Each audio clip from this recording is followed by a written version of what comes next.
गीत संहिता 110 दाऊदंकर गीत। सदाप्रभु मो प्रभु को कहती आम्भे तुम्भ शत्रुगण को तुम्भर पादपीठ न करिबा पर्यंत तुम्भे आंभ दक्षिण रे बस। सदाप्रभु सियोन ठारू तुम्भ पराक्रम दंड प्रेरण करिबे।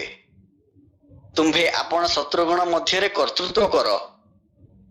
तुम्भ पराक्रमर दिन रे तुम्भ लोक माने स्वेच्छारे आपणा मानकु उत्सर्ग करती।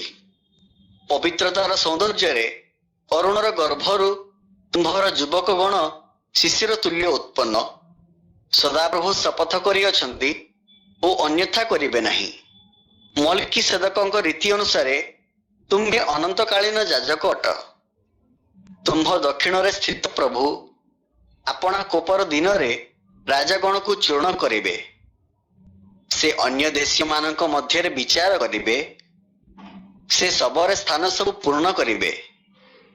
से अनेक देश रे मस्तक चूर्ण करिबे। से पथ मध्य स्रोत जल पान करिबे। एहेतु से आपना मस्तक उठाइबे। गीत